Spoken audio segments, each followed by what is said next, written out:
Bem, eu acredito que vocês estejam acompanhando a complexidade da questão que nós estamos adentrando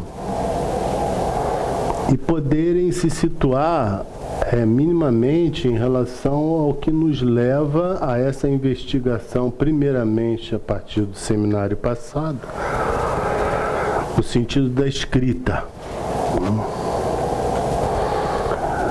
Vocês devem estar lembrados que o que promoveu isso foi exatamente uma interrogação sobre o porquê que Lacan teria incluído no pós-fácil, com autorização dele, do Seminário 11, um texto sobre escrita. E, coincidentemente, num momento onde ele está abordando sobre escrita. Já que uma semana depois ele estava dando uma lição do Seminário 20, que tem como título Sobre o Escrito, onde a temática era da maior importância. Tanto é que ela percorre todo o Seminário 20. Bom, eu chamava a atenção que a importância do tema sobre escrita, ele não estava colocado ali no Seminário 11 por acaso.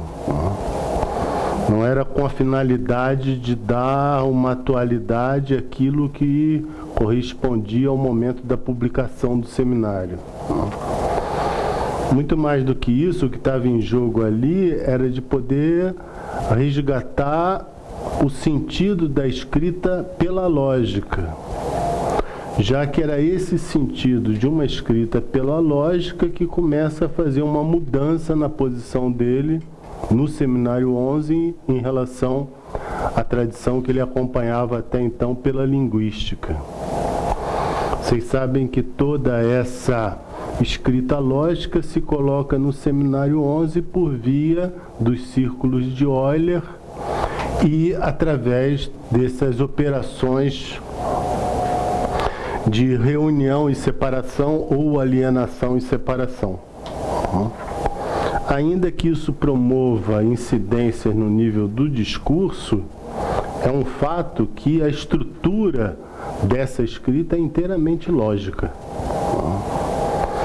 Então nós temos aí evidenciado já no próprio Seminário 11 uma mudança na direção da escrita pelo advento da escrita lógica, que vão ser o fundamento, como eu disse, da alienação e da separação. Mas muito mais do que isso, nós também estamos não só com o objetivo de elucidar os passos que o Lacan está dando, mas de poder continuar perseguindo um tema que nos ocupa, que é o tema da voz. Então, ao mesmo tempo em que nos elucida retomar o tema da escrita através da alienação e separação enquanto uma escrita pela lógica, isso tem uma importância suplementar, porque a lógica é uma nova forma de abordagem da verdade, porque a verdade ela se coloca exatamente como uma operação de verdadeiro ou falso na lógica proposicional. Então, na lógica proposicional, a verdade é uma condição escritível, que verdadeiramente se escreve, o Vzinho ou o Fzinho. Então não é mais alguma coisa que coincide com a verdade no sentido filosófico, ou com a verdade no sentido empírico da constatação e reafirmação dos fatos. Isso para nós também tem uma importância grande, porque a partir do momento em que nós constatamos que essa escrita que vem pela lógica é uma escrita que mantém relação com a verdade, mas ela mantém relação com a verdade a partir do momento em que ela dá privilégio à letra.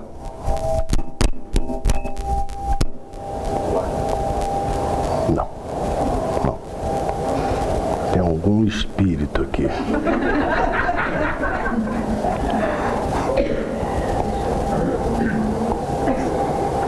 Deve ser o meu mal-estar, está usando isso aqui.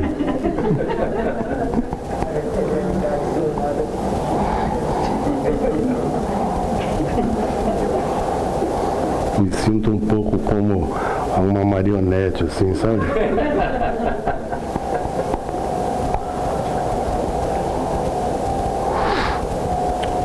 Então, nessa condição em que a verdade se escreve através de letras,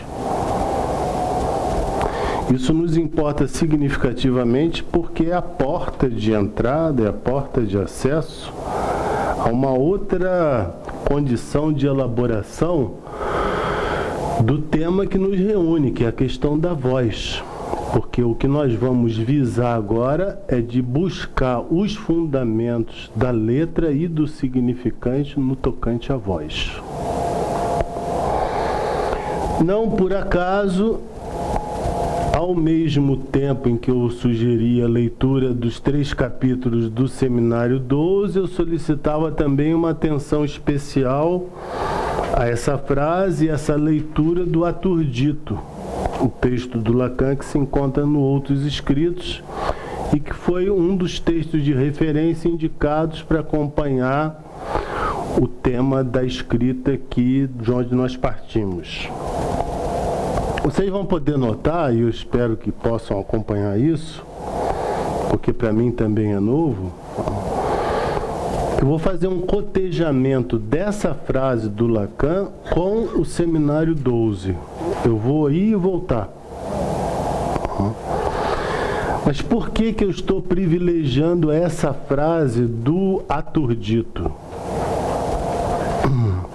Bom, como eu disse primeiramente, é certo que o Aturdito é o texto de referência para poder abordar a questão da escrita no Lacan. Isso é certo. Então ele tinha uma certa procedência de colocar ele em relação com o pós-fácil do Seminário 11. Mas não somente. Eu também fiz um breve comentário de que um texto que prima por diferentes indicações relativas à topologia e à lógica é um texto onde não se conta com nenhum tipo de figura. Isso tem toda a importância para nós porque descentra um pouco uma certa condição de exigência quando nós nos detemos a acompanhar essas elaborações que vêm pela topologia e pela lógica. De repente, um texto tão extraordinário não tem nada disso e só trata disso. Isso minimamente nos deixa indicado que a melhor forma de constar a lógica e a topologia é escrevê-las, tentar escrevê-las através do discurso corrente. Mas tentar escrevê-las através do discurso corrente produz isso que se chama o Aturdito, que é quase ilegível. Então, não é uma explicação da lógica e da topologia pelo discurso corrente, mas é uma própria escrita no discurso corrente que assimila a lógica e a topologia.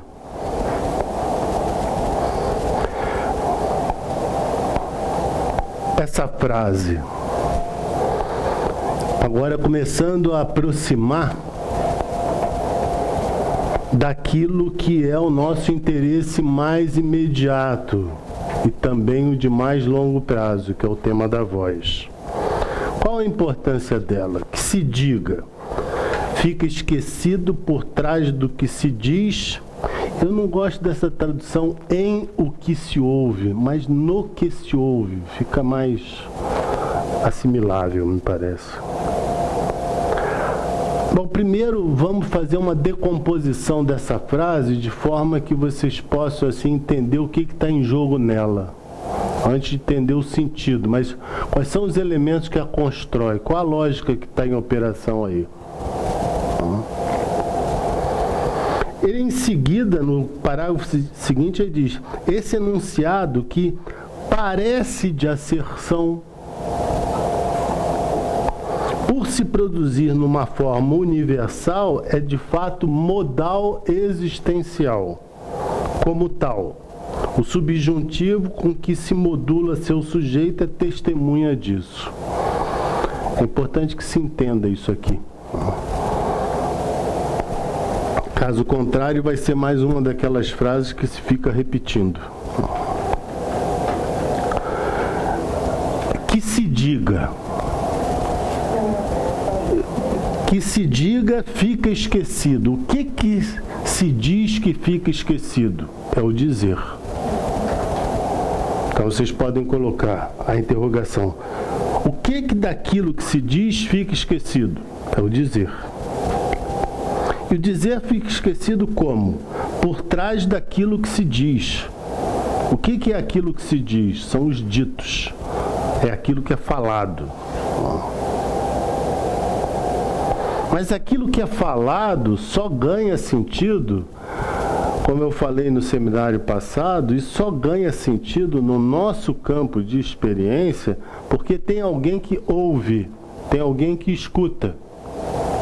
Então notem, aí é que está a delicadeza quando começa a se trabalhar esse tema, como nós vamos abordar, na sua relação com a voz, no tocante ao problema da letra. Por quê? Porque uma coisa é estudar literatura, letra e linguística, e outra coisa é estudar letra e psicanálise. Aqui essa frase já deixa evidenciado ao menos dois elementos que interessa que a gente possa dar atenção. Então, há um dizer que fica esquecido por detrás daquilo que se diz, naquilo que se ouve. Então, a condição do dizer, se ele fica esquecido, é que ele seja escutado, para poder ser reconhecido. E aqui é que a orelha do analista ganha toda a importância. Porque o dizer, o Lacan não está dizendo assim, a toda vez que existem ditos, existe um dizer que fica esquecido naquilo que é falado. Não. Ele está dizendo aqui, o dizer fica esquecido naquilo que se diz, daquilo que se ouve. Então, para que haja dizer, é preciso reconhecimento disso que fica esquecido. Mas como reconhecer alguma coisa que fica esquecido? Isso significa minimamente reconhecer que esse esquecido não significa rasurado, desaparecido. Não é sinônimo de desaparecido. Eu falei aqui no seminário passado, o ficar esquecido implica numa presença. Toda vez que nós esquecemos algo, nós temos a presença de uma experiência de esquecimento. Mas como, para poder levar isso um pouco além das experiências de esquecimento que são comuns ao nosso cotidiano, como considerar esse fica esquecido? Isso vai produzir uma forma particular de manifestação essa, que vai fazer com que fique ao mesmo tempo esquecido e mostrado.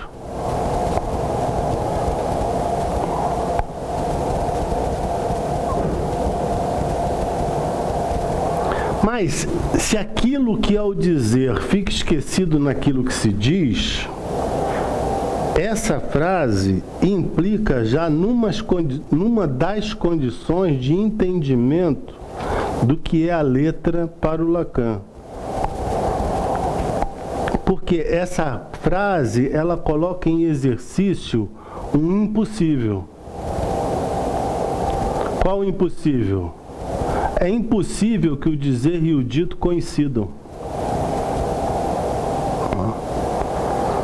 Mas por que é impossível que o dizer e o dito coincidam? Não é só porque há um impossível de dizer toda a verdade, mas sim de que há uma impossibilidade da relação sexual. E essa impossibilidade da relação sexual é que nos impede de dizer tudo. E ela nos impede de dizer tudo por quê? Porque nós somos habitados por um elemento que se chama real. Nós não vivemos só no simbólico, somos habitados por esse elemento. E esse elemento é um limite da nossa experiência enquanto humanos.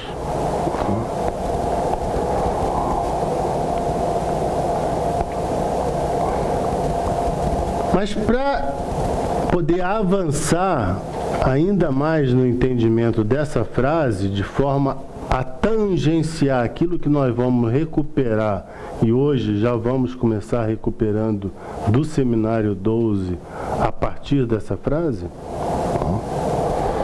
quando Lacan diz no parágrafo seguinte que esse enunciado parece de asserção, no sentido, na forma universal, ele diz parece. Parece porque se fosse uma asserção na sua condição universal, isso teria que ser dito em todos os casos em que há a dizer.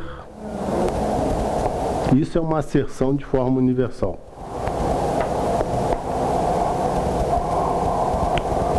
Mas ele diz, é de fato modal, existencial. Entendam esse modal existencial tanto no sentido daquilo que é modal, ou seja, o modal não está na dependência do verdadeiro e do falso. Ele não é colocado em relação com um outro elemento. Por causa disso, modal e existencial vêm juntos, ou seja, faz parte da existência. Ninguém vai colocar em questão se é verdadeiro ou falso que aquilo que um sujeito falou e que é reconhecido nessa fala dele, um dizer, se isso é verdadeiro ou falso. Não, isso se dá. Isso se dá no modo existencial, ou seja, na experiência de discurso. Por isso mesmo, fica excluído, nessa condição modal existencial, a necessidade de fazer comparações de forma a poder escrever, a partir da comparação, se é verdadeiro ou se é falso. Mas ele apoia todo esse enunciado dizendo que aqui nós temos uma frase que está no subjuntivo. Ou seja, o subjuntivo é esse tempo em que o sujeito se coloca dependente, subordinado a.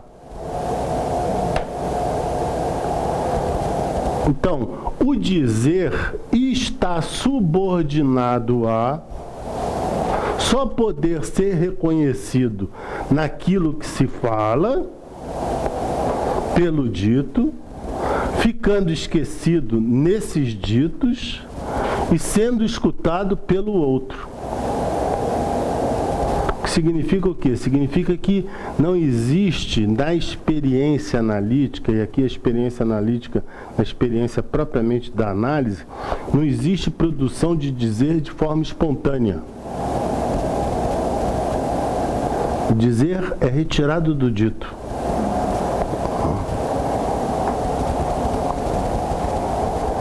Mas nós vamos nos conduzir nessa pesquisa para saber como é que esse esquecimento, aonde habita o dizer, como é que isso se escreve, como é que isso se realiza, como é que isso se dá no campo do discurso.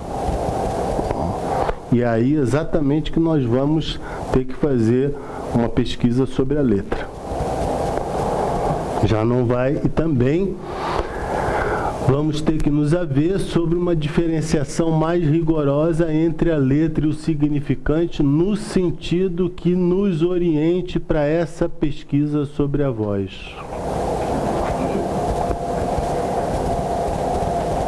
Até aqui foi? Foi?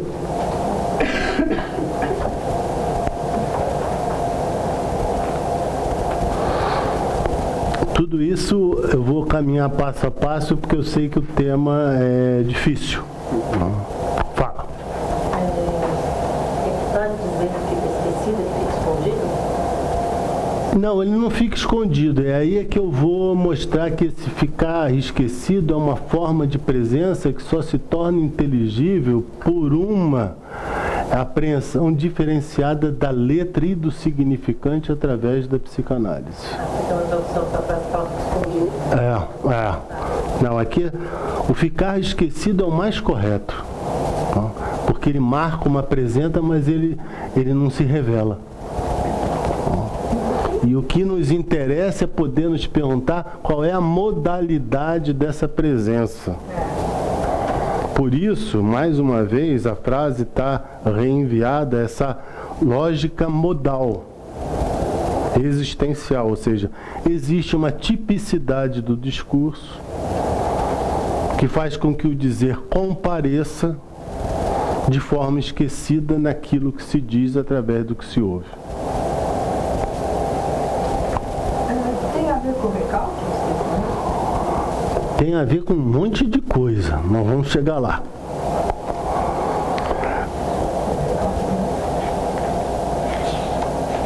Bem, eu queria também fazer uma retificação, porque foi comentando no seminário passado para onde Lacan vai através da literatura, porque, enfim, uma das lições, essa lição que eu sugeri do seminário 20, o Lacan, não sei se foi nessa lição ou numa outra, que ele fala do ilegível de Joyce. E fala da escrita de Joyce também. Ele mesmo compara o texto do Arthur Dito com a escrita joyciana. Eu queria retomar essa retificação necessária, porque quando eu visava aqui a indicar que a questão da literatura, no sentido da letra, pela obra do Lacan, privilegia a relação com a escrita poética chinesa e com a caligrafia árabe, eu penso que eu dei um passo um pouco abrupto, porque na verdade existem outras contribuições importantíssimas da literatura. Por exemplo, para aqueles que forem pesquisar sobre mulheres, existe um texto do Lacan que é decisivo, que é o texto em que ele se dirige a Marguerite Duras, comentando a obra dela. E coube ao próprio Lacan, como alguns de vocês já devem saber, reafirmar a frase do Freud de que os artistas vêm sempre antes dos psicanalistas, desconhecendo esse fato. Então era uma retificação que me parecia importante de fazer, porque no meio, aliás, desde o início do tema da letra na obra do Lacan, nós vamos ser levados diretamente para a literatura através do Edgar Allan Poe no texto A Instância da Letra no Inconsciente,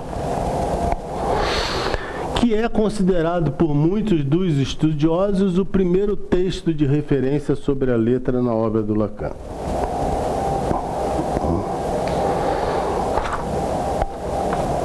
Mas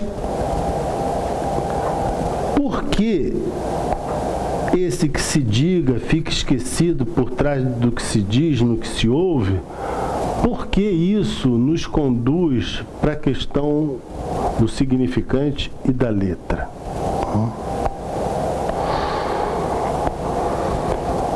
Bom, porque é preciso que nós notemos, em primeiro lugar, que o sentido desse esquecimento não é necessariamente sempre, daí a importância dessa frase não ser de asserção universal, ou seja, não é sempre que se deve ler essa frase no sentido do recalque. Mas se deve ler essa frase no sentido daquilo que implica o sujeito, essa condição subjuntiva, o fato dele estar dependente, subordinado a alguma coisa. Então, o dizer está subordinado a, ele está subordinado a quê? Ele está subordinado ao significante. Por um lado, ele está subordinado ao significante. Por outro lado, ele está subordinado ao esquecimento que comparece pelos ditos.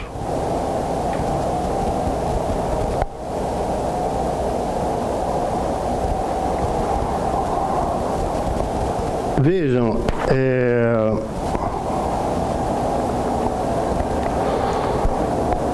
essa vai ser esses encontros, por isso eu introduzi esse seminário do dia 25, que não constava no calendário, porque eu estava sendo muito benevolente com a coisa da Copa, achando que começando a Copa devia estar meio pirado naquela época.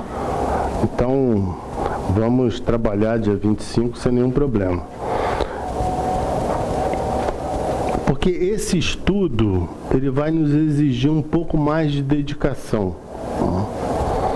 No seguinte sentido, quando eu afirmo, por exemplo, Lacan modula essa frase destacando a presença do modo subjuntivo.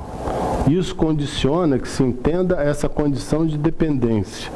A dependência do sujeito pelo significante, mas a dependência do dizer no dito, a dependência do dito no esquecimento e a dependência do esquecimento no dito por aquilo que é escutado. São diferentes dependências, são diferentes formas de presença de ação do subjuntivo. Então, cada um desses elementos precisa ser diferenciado por quê? Porque não se trata de supor que quando nós afirmamos aqui os ditos, ou seja, se é a discursividade corrente, enquanto aquilo que é dito, ou seja, o enunciado do discurso, se nós fôssemos entender esses enunciados do discurso somente no sentido do que Lacan chama discurso corrente, nós não teríamos possibilidade de apreender que pela psicanálise é no discurso corrente aonde nós destacamos a presença do sujeito que se pode reconhecer um dizer que fica esquecido. Uma coisa é separar o enunciado, o dito do dizer. Eles não coincidem, não são a mesma coisa. Eu falei, há um impossível presente entre eles. Há um impossível no sentido da superposição. Mas eles estão ligados através do quê? Um está na dependência do outro para poder ser reconhecido. O dizer está na dependência do dito. Então, quando nós avançamos nessa pesquisa, nós não podemos simplesmente chegar e dizer assim, porque na experiência da psicanálise o sujeito diz, mas o que interessa é outra coisa. Não, não é assim. Interessa aquilo que ele está dizendo. Mas de tal forma interessa aquilo que ele está dizendo, que a partir dessa frase nos importa discernir qual é a modalidade de presença naquilo que é dito que permite escutar que ali há um dizer que fica esquecido. E é por isso mesmo que nós temos de reconhecer que é naquilo que é dito, aquilo que é dirigido ao psicanalista, que aí nesse lugar, que esse sujeito que fica subdito, que fica dependente do significante. E mais um esclarecimento. Dizer que o sujeito está dependente do significante, uma vez que ele é representado por ele, não é a mesma coisa que afirmar que o sujeito está presente no dito. Não. No dito. Comparece o dizer através daquilo que se escuta do que ficou esquecido. Pelo dizer, nós vamos ter a presença do significante. E do significante nós vamos entender por que nesse dito, como é que esse dito é estruturado por via da letra, aonde essa letra não se faz presente, mas para que se entenda isso que é o significante, precisa trazer essa discursividade corrente para esse nível de discernimento. Por quê? Porque o que eu estou tentando esclarecer com vocês é alguma coisa que, em geral, não se insiste muito. Por quê? Porque existem alguns enunciados padrões do Lacan que facilitam no sentido de guardá-los, mas dificultam no sentido de mostrar o que está em exercício. Então, se eu digo que há um plano do nosso discurso, disso que nós compartilhamos, que dirigimos ao analista, que são os ditos, são as palavras que são proferidas ao analista. Então, na nossa experiência, nada disso se articula se não colocar em exercício a discursividade corrente, que se sustenta, dirigida ao analista por uma transferência. Transferência essa que implica o analista para que ele, na escuta desses ditos, possa reconhecer que alguma coisa ficou esquecida como dizer. Por isso eu insisti tanto no seminário passado que na nossa investigação não se trata somente de dizer assim, na literatura o problema da letra é de tal forma, na linguística o problema da letra é de tal forma, e na psicanálise é de outra. Por exemplo, num campo implica o sujeito, no outro campo o exclui. Isso não dá muito jogo para nós. Porque o que nos importa é chegar nesse nível elementar, que eu chamei a atenção aqui, retomando uma citação do Lacan do Seminário 18, capítulo 5, se eu não me engano, que eu indiquei, onde ele diz que todo esse arcabouço que ele retira, no sentido dos grafos, no sentido dos objetos, no sentido da lógica, ele diz, isso está em ação no consultório do analista. É a isso que nós vamos nos deter. Retomando essa frase, então. Mais uma vez, por que essa frase ela é decisiva para situar a questão da voz? Porque ela deixa esclarecido de saída que qualquer advento do sujeito pelo discurso só comparece na medida em que é reconhecido por um outro. Esse escutar aí naquilo que se ouve está diretamente relacionado ao advento no dizer, do dizer, naquilo que fica esquecido do dito. Então, só há reconhecimento de dizer porque um outro reconhece.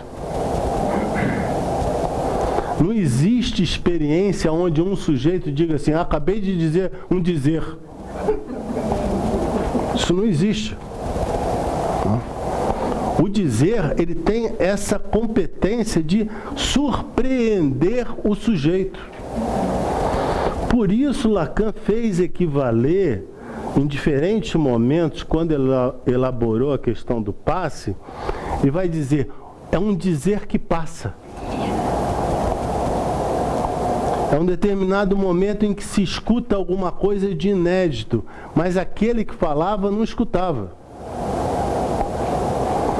Mas entendam que até para isso, para aqueles que são rigorosos no sentido da experiência do passe, até para isso é decisivo que essa escuta, ela siga o princípio da atenção flutuante. Por quê?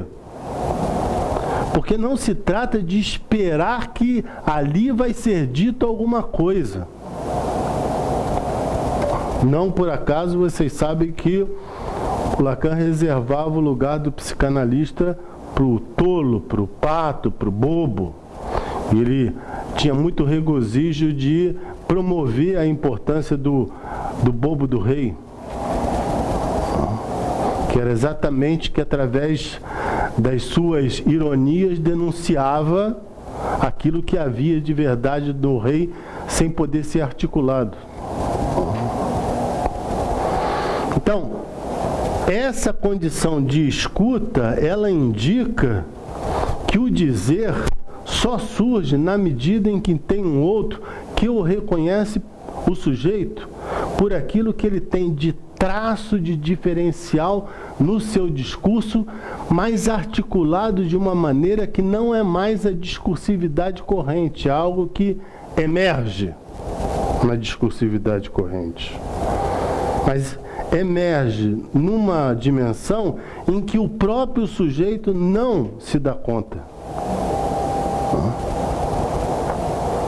Por isso mesmo que deve-se evitar fazer equivaler de saída esse ficar esquecido com recalque. Porque o recalque tem uma dimensão pré-consciente onde o sujeito se coloca numa certa condição de guarda para não se estender tanto em alguns comentários. Aqui não. Aqui é deixar a coisa fluir. Então nós seríamos levados a ter que considerar que naquilo que se fala, o mais importante não é aquilo que se diz, mas aquilo que se escuta, daquilo que não se reconheceu o que se estava dizendo.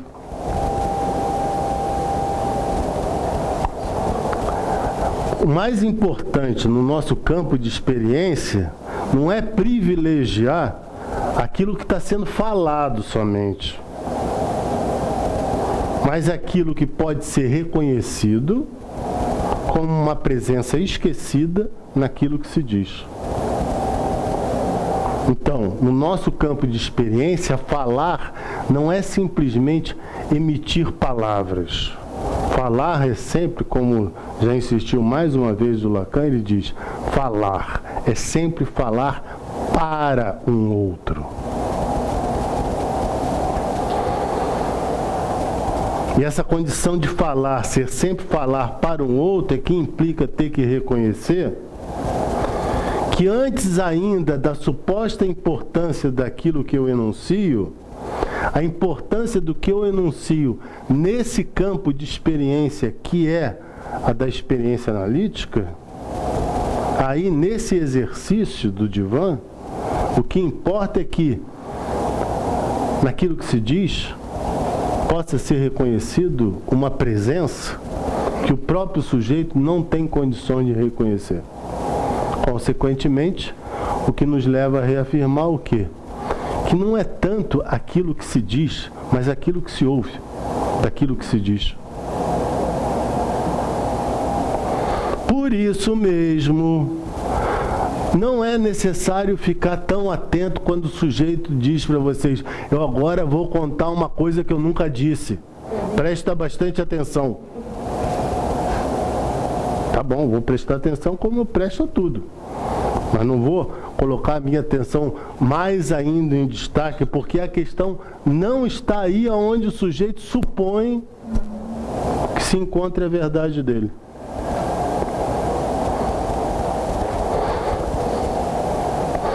Necessariamente nesse campo de investigação, nós temos que nos haver com a linguística.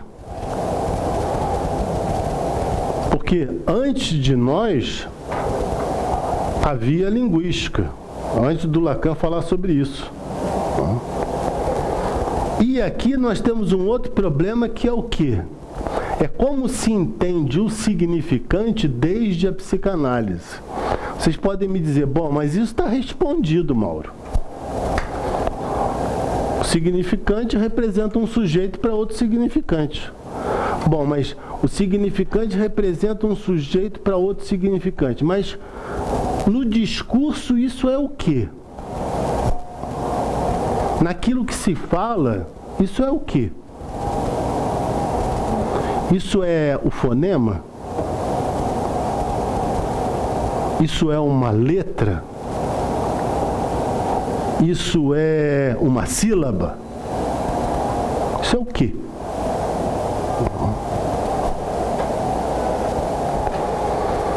Existe uma assimilação praticamente de superposição, que eu vou procurar distanciar hoje, promover a separação, afirmando que o significante no campo psicanalítico não coincide com o fonema do campo da linguística.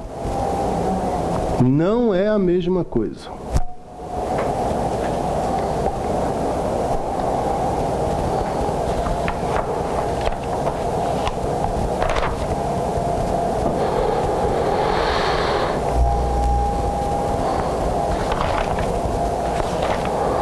Só que para afirmar isso, que já é, entendam, por que eu estou me dando esse trabalho? Porque se a questão que está em jogo para nós, no nosso campo de experiência, é poder recolher aquilo que fica esquecido naquilo que se diz, no que se ouve, então existe uma materialidade aí. Uma materialidade do discurso. Essa materialidade do discurso é apreendida sonoramente. Então nós minimamente precisamos nos orientar. Quer dizer, o que é isso que se ouve daquilo que se diz que ficou esquecido no que se diz? Porque muito facilmente eu posso dizer que aquilo que ficou esquecido no que se diz e que poderia ser o dizer, é aquilo que o sujeito, por exemplo, evita de reconhecer que está presente o tempo todo na sua fala. Mas não é isso que está em jogo nessa frase. Então eu disse, para poder entender o que está em jogo nessa frase, é preciso considerar essa distinção do significante psicanalítico com o significante do campo da linguística. E o significante no campo da psicanálise, eu fiz uma primeira afirmação, ele não coincide com o fonema.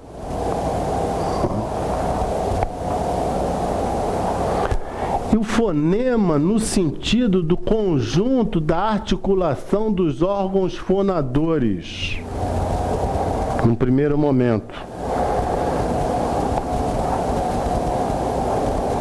Conjunto da articulação dos órgãos fonadores.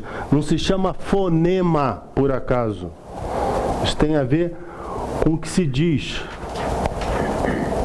O fonema nunca se confunde com o significante, ou às vezes... Não se confunde. Não se confunde. Fonema na linguística e significante na psicanálise não coincidem. Então, a minha pergunta não é essa, se ele se confunde. Se eventualmente um fonema não pode ser um significante. Não que o fonema seja significante, se um fonema eventualmente não pode ser um significante. Pode ser um significante desde que ele seja o fonema entendido desde o ponto de vista da psicanálise, não desde o ponto de vista da linguística. Porque vou entrar nisso. Eu vou vir disposto a ter trabalho e dar trabalho.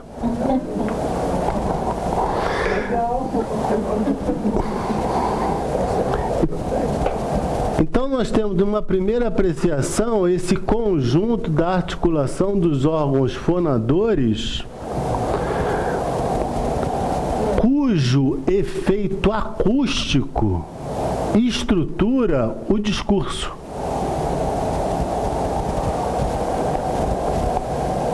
As formas linguísticas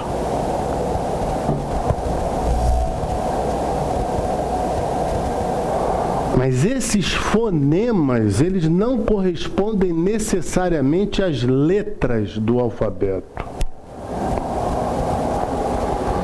Entendam que Se quiserem se orientar com rigor no tema da letra, seja pela linguística, seja pela psicanálise, considerem uma outra condição. A letra, ela só é apreendida pelos órgãos da visão secundariamente. Uma letra nunca é apreendida primariamente, ou seja, por isso que o entendimento da letra não deve ser subsumida às letras do alfabeto. Posteriormente, ela pode ser apoiada na letra do alfabeto. A letra do alfabeto empresta um entendimento, mas ela não é a letra do alfabeto. Assim como a letra na psicanálise ela não é a letra do código. Mas aí vocês vão dizer, poxa, mas tem o A lá, a primeira letra do alfabeto. Só que o A, a primeira letra do alfabeto, quando vocês têm lá no discurso do analista, não é o A do alfabeto. Ali ele já tem uma outra conotação.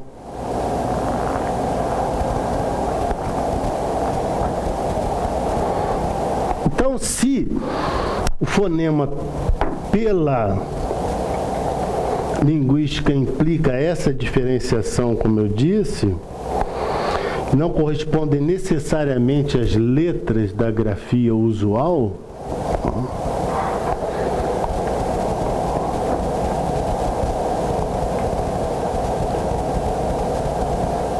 se isso não é o fonema, e o fonema tem muito mais a ver com essa primeira condição do conjunto da articulação dos órgãos fonadores, quando vocês dizem falar, qual é o fonema que está em jogo aí? É o F. Faca é o F. Aí vocês podem me perguntar, mas isso não é uma letra do alfabeto? É letra no sentido acústico. Não foi à toa que o Saussure colocou lá o elemento acústico. Então, é letra do alfabeto? É letra do alfabeto. Só que é a letra no sentido da sua condição acústica. E é uma letra já presente, é uma letra que ela é apreensível pela constituição da sílaba ou da palavra. Então, por isso eu disse, falar, qual é o fonema? F. São as letras que dão essa dominância àquilo que é falado. Então, por que eu afirmei que a letra vai ter essa condição secundária de deposição sobre um elemento sensível, material, através da visão? Vocês podem ver que esse F que é falado corresponde ao F que se vê escrito. Mas esse F que se vê escrito não é o F que é falado. Porque quando ele é falado, ele só entra no discurso falado na medida em que ele, se ligando com outras letras, ele compõe uma palavra. Então ele não é mais aquele F lá do alfabeto. Ele é uma letra que fez reunião com outras. Então isso nos abre minimamente para um primeiro entendimento diferencial sobre isso que fica esquecido naquilo que se diz. Se fosse o fonema no sentido linguístico, deveria ser alguma coisa que se destaca no plano do enunciado corrente. Por exemplo, faca e falar, nós temos o F, a letra F. Temos aí um fonema. Então, mas não é nesse nível que a questão se coloca para nós, por quê?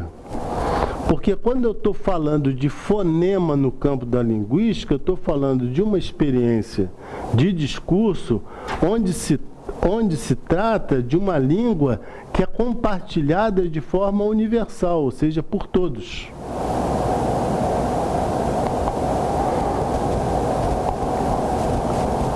fosse o fonema no sentido linguístico, se ele tivesse o mesmo valor do significante psicanalítico, então nós deveríamos nos deter em alguns momentos do discurso onde alguns fonemas se sobressaem.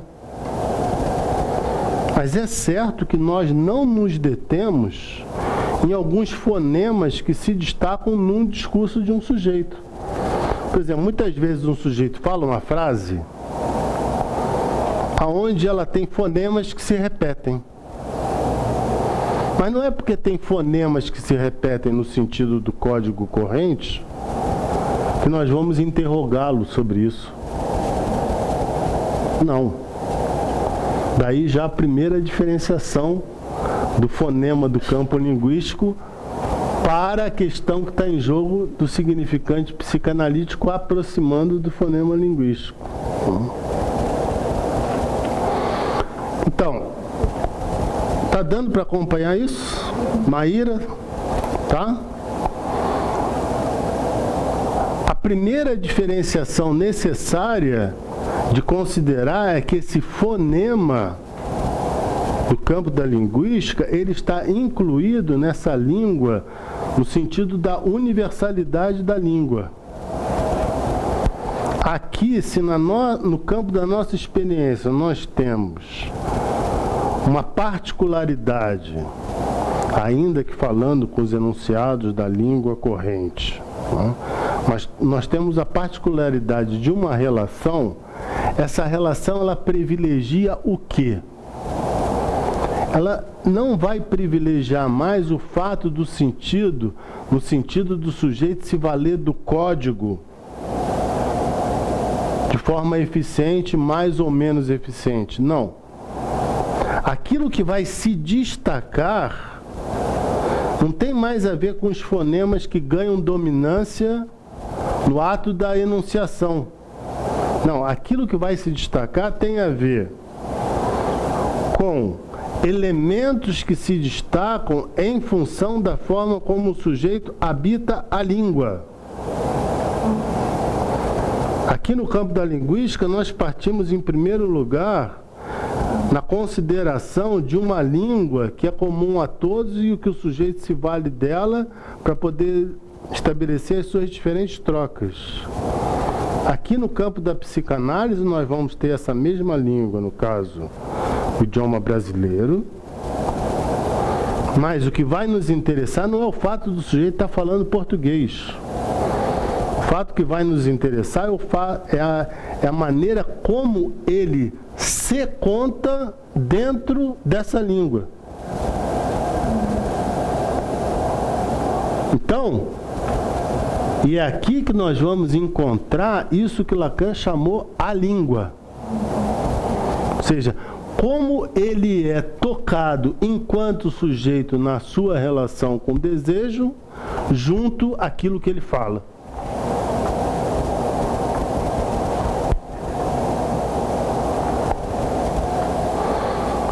Para apreender isso, como ele é tocado, qual é o lugar que ele habita na língua, não nos importa mais somente de considerar que ele seja um falante.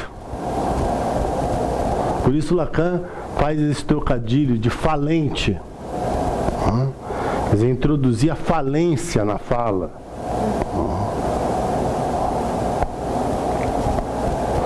Se o que nos interessa é investigar essa condição de uma posição que faz com que a língua se escreva de forma diferente para ele, fazendo com que em muitas ocasiões ele se valha dessa língua de uma maneira inteiramente estereotipada daquilo que era suposto dele pronunciar, é porque a relação dele com a língua só é possível no nosso campo se tomado primeiramente em consideração a relação que ele mantém com o desejo do outro. Então ele vai falar de dentro de uma língua a partir da sua posição na relação com o desejo do outro, que por sua vez evoca o desejo dele, sujeito, na sua relação com a causa do desejo. Por que é importante considerar isso? Porque aqui nós começamos a introduzir uma outra concepção de língua, que ela retira o seu caráter universal e conquista o seu estatuto de particular. E esse estatuto de particular, ele só é possível de ser sublinhado a partir do momento em que nós consideramos um sujeito do desejo na língua. Mas quais são as condições, quais são as consequências do fato de haver sujeito do desejo na língua? Do fato do sujeito habitar a língua pelo desejo.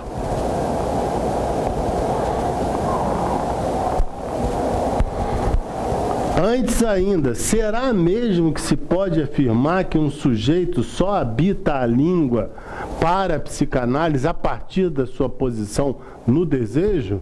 Sim, isso é totalmente admissível. Aliás, é uma condição primeira. Porque está na dependência das trocas com a economia do desejo do outro, ou seja, a maneira como ele se refere, como ele se coloca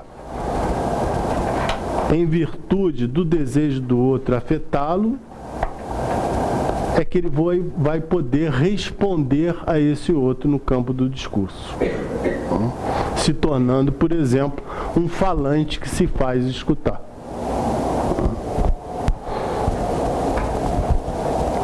Se nós estamos, então, movidos por essa condição em que o sujeito fala a partir de uma língua em conformidade à sua posição no desejo, que é a posição no desejo que decide pela forma segundo a qual ele articula o discurso, então, aquilo que participa da estruturação do desejo vai estar presente na sua relação com a língua. Consequentemente, já temos uma primeira apropriação. O que estrutura o sujeito com o desejo? É o significante. Mas o significante não é a palavra, como bem lembrou a Francisco aqui no seminário passado. E nós tendemos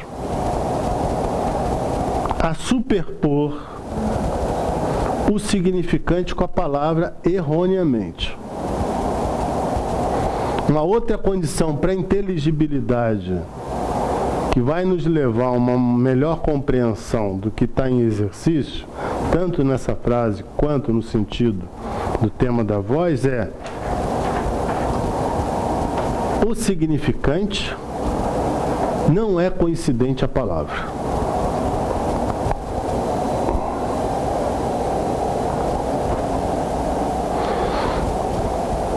Mas além de separar o significante da palavra, nós temos que nos perguntar como é que o significante participa da palavra.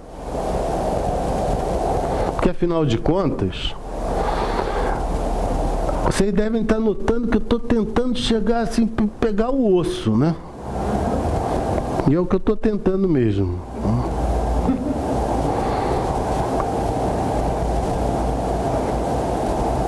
Se trata de afirmar, de levar a sério essa afirmação do Lacan, de que o sujeito nasce e se mantém somente como evanescência entre significantes, é necessário e indispensável que a gente entenda o que é significante, principalmente quando nós temos essa afirmação de que o significante não é a palavra. Mas então, se o significante não é a palavra, o sujeito chega lá falando, como é que nós vamos apreender a emergência do sujeito? Nós vamos apreender a emergência do sujeito a partir do momento em que nós considerarmos que esse sujeito que surge, ele é um comparecimento que se faz para se perder. A única apreensão possível do sujeito é no recobrimento dele pelo sentido, que é o significante seguinte. Aliás, não é de outra coisa que Lacan começa a tratar nas primeiras lições do seminário 12. Ele é insistente nessa direção. Ele já tinha alertado sobre isso no seminário 11. Essa condição evanescente do sujeito e essa forma de apreensão do sujeito na sua condição de alienação no sentido. Ou seja, já não é mais o sujeito, já não é mais somente divisão. Mas o que faz com que apareça essa divisão? Essa divisão que se mostra como? Essa divisão que se mostra, por exemplo, entre a intenção de dizer algo e a condição de se dizer outra coisa. Está aí a divisão. Então eu estou indo para dizer alguma coisa e digo outra. Tem aí uma divisão. Aí surgiu o sujeito. Mas o sujeito surgiu aonde? Nesse aí.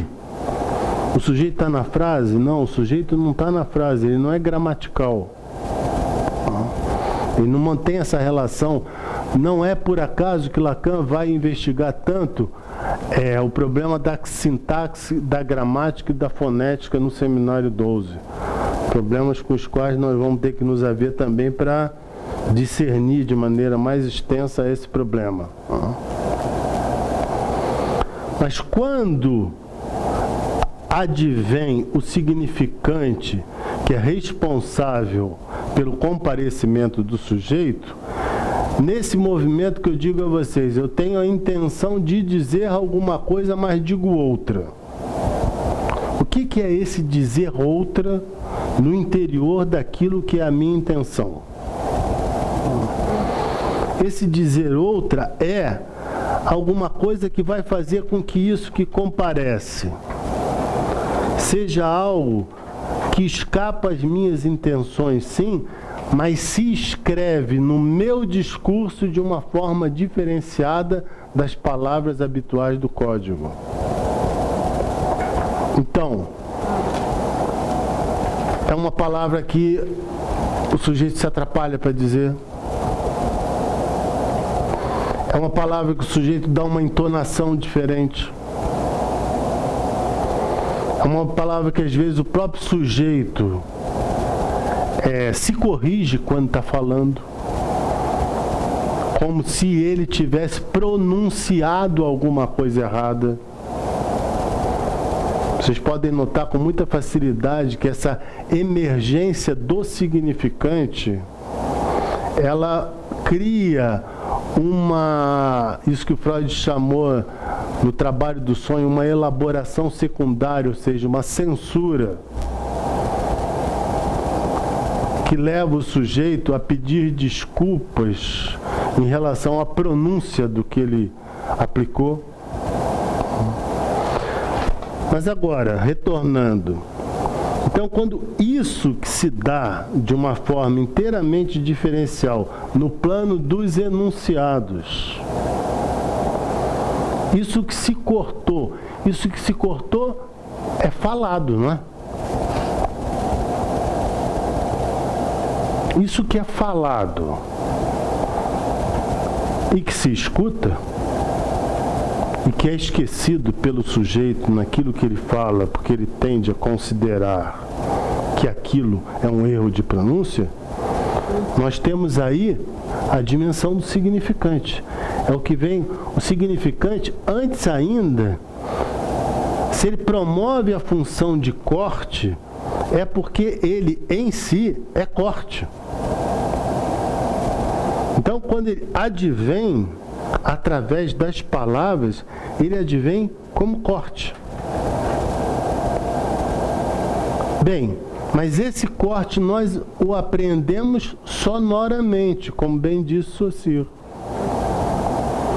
Mas essa diferença sonora Não é porque nós podemos estabelecer como no significante, como no fonema linguístico, nós podemos estabelecer uma diferença pelo eixo de comutação, ou seja, substitui-se determinadas vogais e transforma-se uma palavra de masculino em feminino. Não é essa operação que está em jogo. A operação que está em jogo, quando do advento do significante, ela não tem participação na língua, no sentido que nós compartilhamos, porque ela causa o quê? O título desse artigo deixa o sujeito aturdito, embaraçado. O aturdito é uma experiência de sujeito. Fica desconcertado. Ali vocês têm a presença do significante como corte que vocês escutam e reconhecem no atordoamento vivido pelo sujeito. Pode ser brevíssimo. Mas esse significante foi aquilo que cortou o dito. Isso eu reconheço através daquilo que eu escuto. Mas isso que eu escuto daquilo que é falado também se verifica secundariamente, se apreende secundariamente através de uma letra.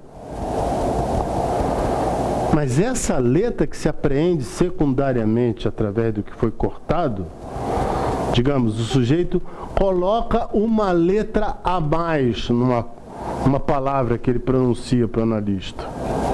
Ele coloca um plural onde era para ser singular. Ele coloca um gênero masculino onde era para ser um gênero feminino. O que é essa letra? É onde há o suporte material do significante. Mas entendam, essa letra não é a letra do alfabeto. Essa letra não é a letra do alfabeto, por quê? Porque ela que diz, ela que marca a relação do sujeito com o dizer. Com o dizer, tanto com o dizer que vai ser reconhecido, quanto aquilo que são os seus ditos. Ela que dá o suporte. Mas ela não é suporte apenas pela língua. Ela é suporte porque ali ela escreve o lugar a partir do qual o significante vai mostrar, vai promover a emergência da divisão do sujeito. Então, nesse sentido, a letra promove uma condição de emergência do significante. É isso que vocês, em última instância, recolhem no texto Instância da Letra no Inconsciente. Existem duas leituras desse texto possíveis para situar essa relação letra-significante. Vou me referir a esse texto porque, ainda que eu não vá me deter nesse texto, mas não tem como não se referir a esse texto, porque esse é um texto retomado pelo próprio Lacan em diferentes momentos da sua elaboração. Há uma condição introduzida de saída pelo Lacan em relação à letra nesse texto, e que coincide estritamente ao que eu estou afirmando aqui. A letra não é algo para se ver. Ela não está no campo da percepção enquanto letra do alfabeto. Tanto é assim que aquilo que não se vê por ninguém, a não ser pelo ministro, é a carta. Vocês sabem que eu estou fazendo equivaler carta e letra porque são duas palavras que têm homofonia no francês. Lettre e lettre. Uma com L apóstrofezinho e o être do ser, e o outra L-T-T-L-E-T-T-R-E, que é a carta. O Lacan parte dessa homofonia. Ele parte dessa homofonia para mostrar o quê? Que a questão da letra não deve ser homologada à letra no sentido linguístico. Mas a questão da letra deve ser é entendida como esse suporte material que vai promover as mudanças de posição entre os envolvidos. Porque ali a carta, enquanto letra, que vai fazer circular, que vai fazer promover mudanças de posição entre os envolvidos. Em contrapartida, que é uma outra acepção de letra, aí vindo de frente para trás, na obra do Lacan, a letra é algo que se produz. Uma coisa é a letra como suporte material do significante. É isso que eu estou falando aqui a partir do exemplo do que se pronuncia naquilo que se fala. Outra coisa é aquilo que está em jogo na segunda acepção de letra, onde o texto de referência é o Liturrater, do Seminário 18, capítulo 7. A letra como efeito do significante. A letra como efeito do significante, por quê? Porque é somente em função da mobilização dos envolvidos e da mudança de posição dos envolvidos que a letra conquista um lugar diferenciado. Ou seja, que a carta mantém o seu lugar diferenciado, produzida em função desse conjunto de relações. Então, ela é tanto que dá suporte na sua não visibilidade para introduzir um novo circuito, quanto ela é também retroativamente produzida enquanto uma carta que é colocada no bolso do ministro, ou seja, novamente apagada, através das diferentes relações que ela promoveu. Por isso que é decisivo, quando se vai entender, quando se vai procurar entrar em temas espinhosos como esse, é decisivo que não se parta das definições usuais. Por quê? Porque se eu parto da definição que está presente no texto da instância da letra no inconsciente ou a razão desde Freud, qual é a definição? Que é uma das definições canônicas. A letra é o suporte material do significante. Tá bom, a letra é o suporte material do significante, cara pálida. Mas qual letra? A letra do alfabeto? Se é a letra do alfabeto, então é alguma coisa que se torna visível de saída. E o que eu estou insistindo com vocês é o seguinte: não há apreensão pelo sentido da letra, pelos sentidos. Há um apoio secundário na letra do alfabeto. Por isso que a letra que está lá no numerador do discurso do analista não é a letra do alfabeto. Por quê? Porque ali ela já tem um valor diferenciado. Por que ela tem um valor diferenciado? Porque a letra na psicanálise não coincide com a letra da linguística. Tá dando para entender? Estão acompanhando? Puxa vida, é verdade, Arlete? Tudo?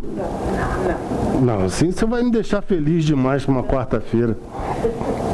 Eu acho que eu comecei a entender um pouco essa diferença entre a letra e o suporte significante. Não é a letra, a música não é a música do alfabeto e como ela comparece. Ela é a letra do alfabeto no sentido secundário. Mas mesmo na experiência psicanalítica, ela não pode ser assimilada por inteiro à letra do alfabeto, porque essa letra do alfabeto, que por sua vez participa do código da discursividade corrente, ela é apropriada no nosso campo de experiência por via da posição do sujeito no desejo. E quando nós falamos da letra no alfabeto, nós falamos da letra no sentido corrente, universal.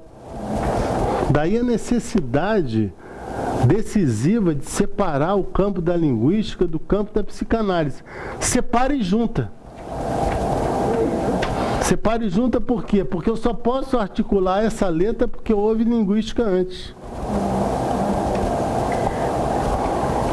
Mauro, tem uma questão que é assim, toda vez que se lê sobre significante, mesmo em dicionário de psicanálise, sempre se traz exemplos da língua francesa, né, sempre trabalhando essa homofonia. E aí, né? Porque como tem esse recurso à língua francesa, em que você tem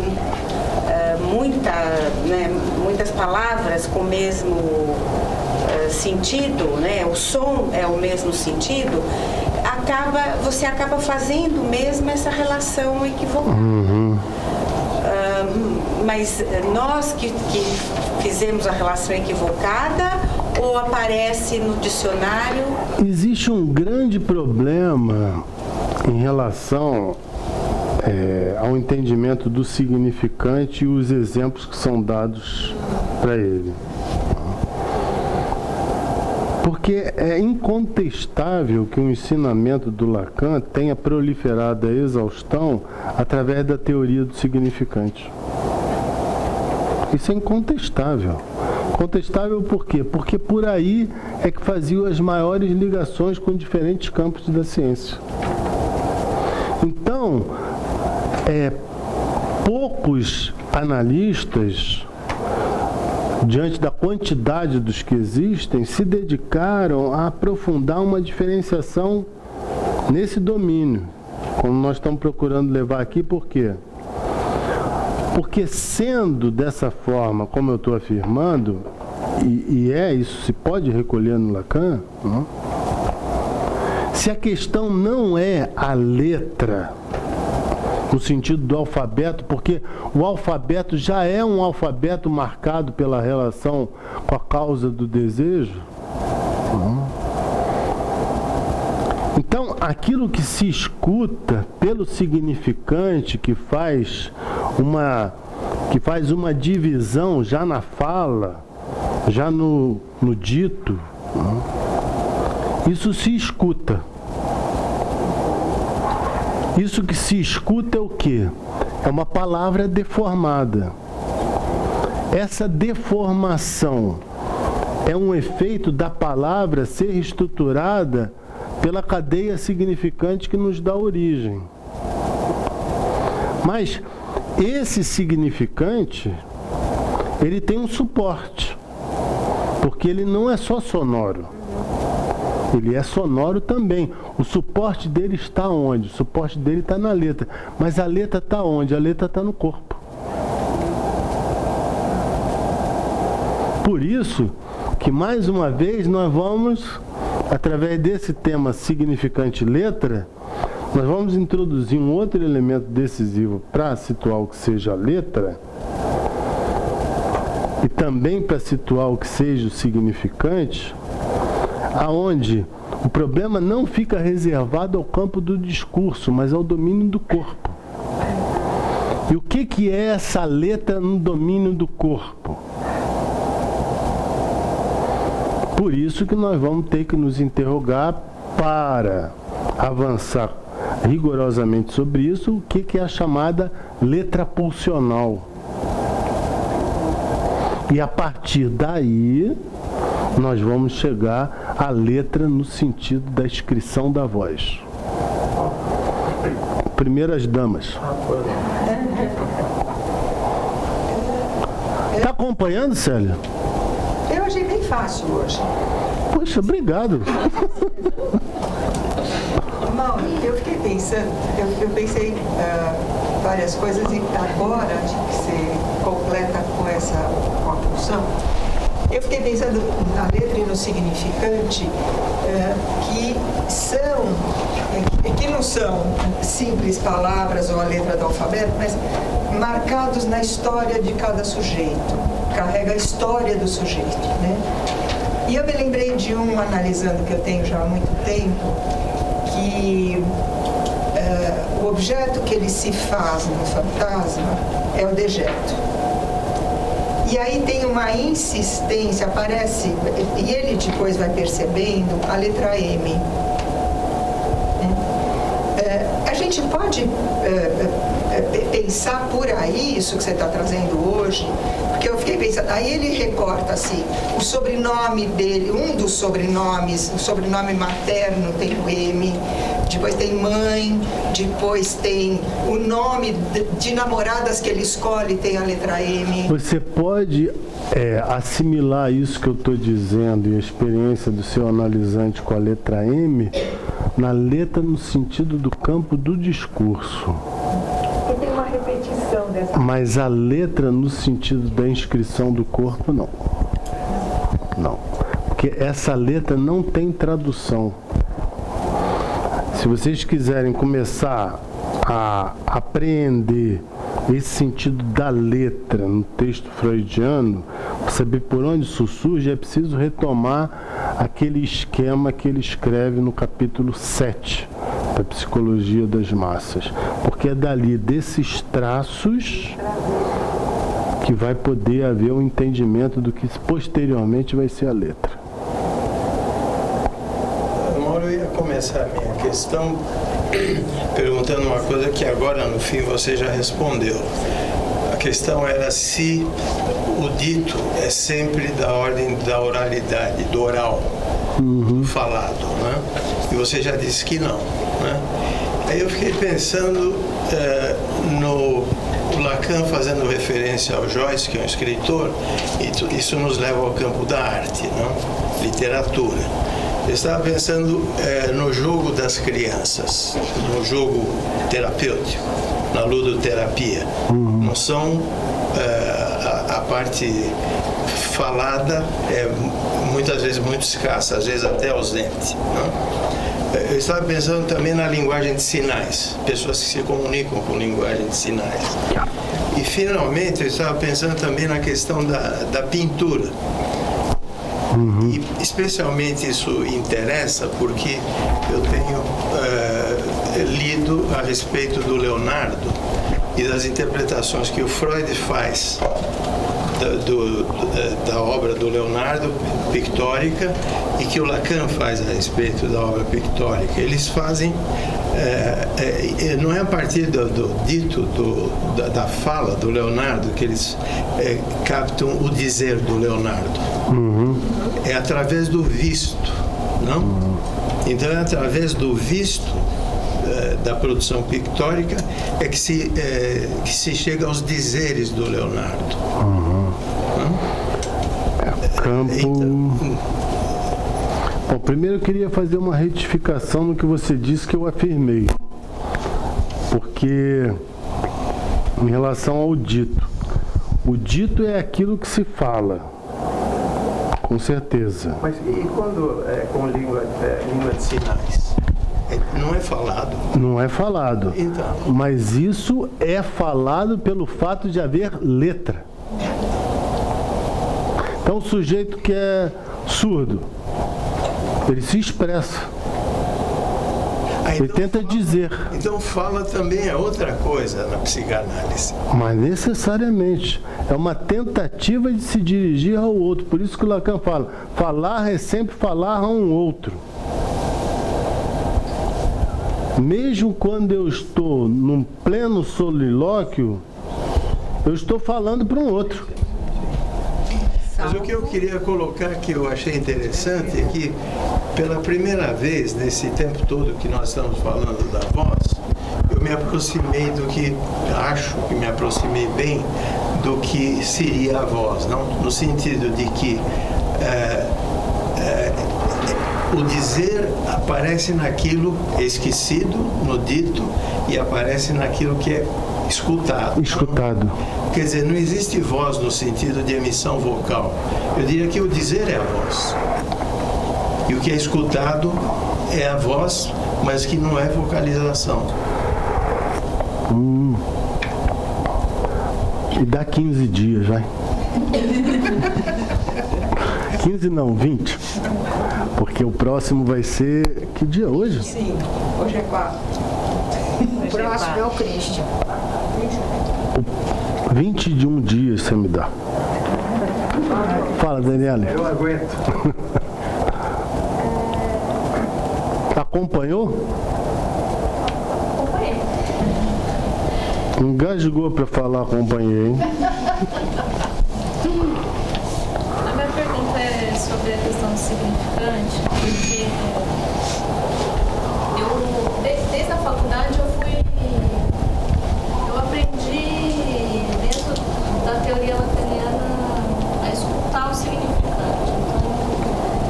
Então parece que tinha um treino assim para você achar o que se repete. E no começo eu achava, ficava super feliz, apontava e às vezes o paciente não fazia nada com aquilo, mas algumas intervenções fazem com que tenha um aturdito na hora, mas aí vem em cima disso uma proliferação de sentido. Daí começa a montar tudo em cima daquilo. E com o tempo eu fui percebendo que esse tipo de intervenção acabava criando mais uma colagem do sujeito na própria neurose do que é como se eu tivesse ido ao campo para carpir a grama e acabei botando mais grama. E algumas intervenções fazem só o aturdito, o sujeito não cria um sentido com aquilo, mas ele muda. Ele vem na outra sessão diferente, e aquilo fica esquecido, né? Ele não pega aquela intervenção e faz daquela intervenção o eixo para ligar todas as outras. Você simplesmente percebe que ele mudou no semblante, na roupa, no jeito de falar, no jeito de olhar. E aí a minha pergunta é, aquele outro tipo de intervenção não era o significante? Bom, vamos começar pelas deformações, né? Que responde um pouco à questão que você colocou também. Uma das deformações do significante lacaniano, né, foi produzir treinos como esse. E esses treinos estão sempre orientados através do quê? Na repetição. E por que se apoiou o significante na repetição? Porque é exatamente ali que o sujeito claudica. Consequentemente, se é ali que ele claudica, é ali que ele há de retornar. Então é ali que você tem que intervir. Mas só que existe uma relação entre significante e intervenção. Entre o corte do significante poder ser um momento de corte de sessão. Isso produz um efeito inteiramente diferenciado. Outra coisa é o corte do significante produzir uma insistência feita pelo analista junto ao discurso do analisante para que ele se comprometa em alguma coisa que não encobre aquilo. Para ele se comprometer numa associação que não necessariamente tampona aquilo de saída. Mas ele insiste numa associação para que o sujeito conduza esse significante numa outra direção. Porque o que nós estamos tomando como efeito dessa doutrina do significante? Se ela implica o sujeito, então ela é a possibilidade de mudança de posição. Mas essa mudança de posição, ela está na dependência daquilo que se escuta, da forma como se escuta. Porque não interessa simplesmente, como você bem assinalou, não interessa simplesmente mostrar que ali há alguma coisa de diferencial. Mas ainda vamos ter algumas sessões do seminário para articular isso aí. Mas é certo que nós vamos tocar nisso. Por quê? Porque vai tocar na presença do analista enquanto voz. De que maneira ele atualiza a voz dele em relação à emergência do significante, de forma em que a tendência habitual do discurso, como diz o Lacan, o sujeito se afaniza no significante seguinte, isso pode ser a tendência habitual. O sentido é o que vai recobrir o sujeito. Muito bem. Mas isso não significa que o analista fique olhando para isso passivamente. Então existem formas de depreensão de como se entende o significante para extrair daí modalidades de intervenção. Então, seria como se alguns significantes precisassem ganhar voz e outros precisassem ser apagados. Os significantes sempre ganham voz. Os significantes sempre ganham voz por quê? Porque eles produzem corte no discurso. Agora, pode ser que o significante que ganha voz não seja dada a voz suficiente a ele pelo analista. Nisso a voz do significante se reduz. Fala, Tati. Eu sempre fico perguntando. Acompanhou o que eu falei? Vocês estão me surpreendendo. Me perguntando a necessidade que tem para a psicanálise. Qual a necessidade de diferenciar mesmo a questão significante na psicanálise em relação ao significante na linguística, né? Então, em alguns momentos você falou, bom, porque a linguística veio antes, né? Já tinha ali uma tradição, tinha algo que já se falava, se chamava significante antes. E aí eu fico pensando se essa diferença não vai para... Não é só porque veio antes. Acho que claro que não. O que interessaria talvez é porque Saussure, né, e o modo como ele trata o significante interessou ao Lacan. Uhum. Né?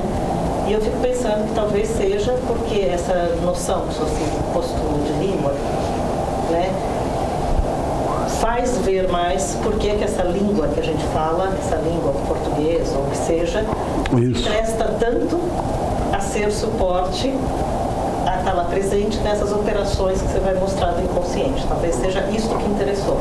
Com certeza. Então, se é isso, eu fico pensando também se, assim, para mim, acho que... Aí eu penso que vale a pena precisar essa diferenciação. Uhum. Mas aí eu penso que vale a pena também a gente aprofundar mais, não sei se isso vai retornar, do que é isso na linguística. Eu fui, assim, ouvindo você falar, e eu acho que tem lugares que eu até imagino que a gente teria mais a pensar, então. Sim. Pensar nesse sentido. Por que será que interessou o Lacan? Uhum. Né? Porque eu fico pensando assim, teve um momento que você começou falando da diferença entre da noção de significante. Aí você começou a falar só do fonema na linguística. Uhum. Aí parecia para mim que estava equivalendo fonema e significante na linguística. Uhum. Né? O que não é o caso. Uhum. E algumas questões, assim, eu acho que o principal para mim é a questão de uma substancialização, que quando se diferencia o significante na psicanálise e na linguística, se substancializa o significante na linguística para além do que era substancializado pelo Saussure. Uhum. Né? Tanto quando ele fala fonema, você fala falar e faca, na linguística o que interessa não é que a repetição, é o mesmo F. O que interessa é que esse fonema F, F, ou que seja, não é que ele é um F. O que interessa é que ele não é um P, ele não é um B, ele não é um... Isso. Ele não é nenhum outro. Uhum. Né? Então essa questão do que é que o elemento é diferencial e negativo no Saussure, eu acho que fica um pouco perdido cada vez que se põe na relação com a psicanálise separada. Estou plenamente de acordo. Por causa disso mesmo, eu não gostaria e me empenhei para não transmitir a ideia que é só porque a linguística veio antes. Não, né? Mas é que eu tenho alguns problemas para transmitir isso aqui, porque devido à estratégia do seminário, eu não tenho grandes interesses em entrar em maiores depurações do Saussure, mas qual é a estratégia da qual eu vou me valer? Eu vou me valer isso no que ele retoma outros linguistas que vão fazer com que a contribuição do Saussure se torne significativa, como é o caso quando ele se debate com Chomsky no Seminário 12 e com Piaget. Então, a partir daí, nós vamos retomar isso. Porque para mim era questão aprofundada na linguística, mas às vezes eu penso assim, que se a gente reduz um pouco Aí às vezes eu começo a pensar, mas por que o Lacan ia se interessar? Claro, com certeza. Então, acho que é meio por aí. Mesmo essa questão assim, da materialidade, que a materialidade que tem um significante na linguística, um fonema, não é acústica. Né? Não é a questão acústica. É exatamente a materialidade é material porque produz um efeito. Né? Mas não é por sua qualidade acústica. O fonema também não é o que se ouve, ele é aquilo que os outros não são, é sempre pelo negativo, né? Sim, mas aí já é a minha... Isso que interessou mais ao Lacan, esse caráter, assim, Com essa certeza. fábrica de vivocidade, que é a língua associada. Isso, Isso que interessou mais ao Lacan. isso. E a parte de uma descrição de língua. Né? Bem dito. É isso aí. Nos encontramos semana que vem para escutar nosso colega Christian. Espero que vocês possam trazer seus convidados para compartilhar esse momento, que certamente vai ser valioso.